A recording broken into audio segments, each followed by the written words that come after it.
Some would claim that we, being Christians, are being extremely biased in our opinion and critique of the French Revolution. I don't think so.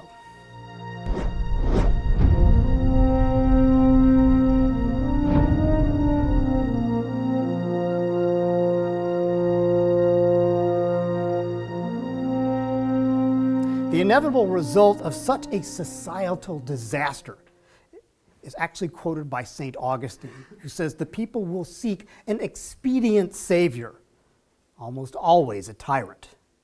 So in 1795, Napoleon rose to the ranks by defending the French Revolution against Austria.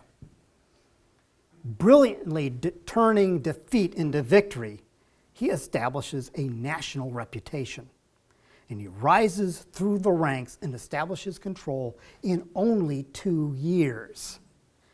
And his campaigns resulted in 20 million deaths across Europe over 18 years. In France, 2 successive generations of men were lost. Give you an idea what that's like.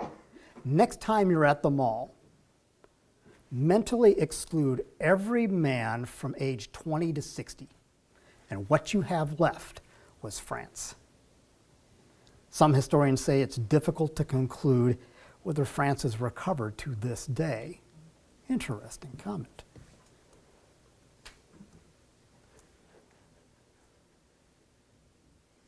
Interestingly enough, Napoleon Bonaparte spent the last year of his life dying of cancer, studying the Bible, and on his deathbed, he says this: I tell you that Jesus Christ is not a man.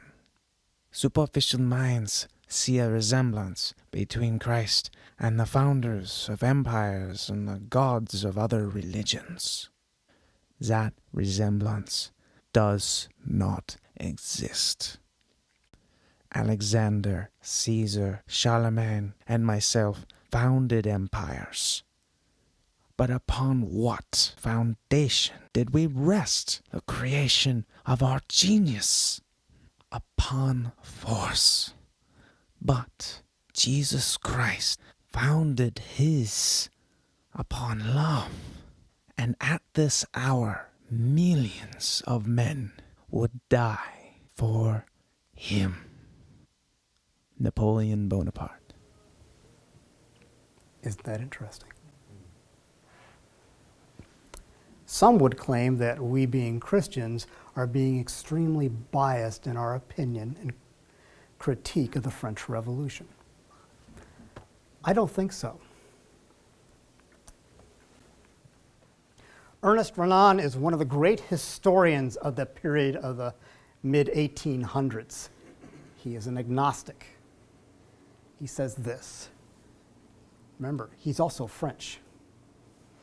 Let us enjoy the liberty of the sons of God. Let us take care lest we become accomplices in the diminution of virtue, which would menace society should Christianity become weak. If rationalism wishes to govern the world without regard to the religious needs of the soul, the experience of the French Revolution is there to teach us the consequence of such a blunder. That's the historical record. That's the challenge we face today in a society searching for that overarching moral code.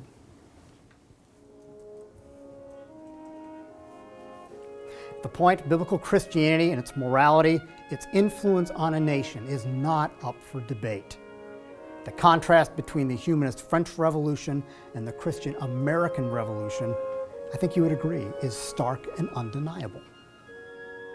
Thomas Paine's point is that without the inherent rights of existence of liberty from a creator, active or not, believed in or not, anything can be done in the name of revolution, of transformation and change. The French Revolution proves it. What do we do about this? Providence will surely say that we were the most foolish generation if we were to lose our liberties brought about by the Christian epic. For history is replete with the doom of those who seek liberty by the epic's subversion and substitution. It lies at the heart of the American truth.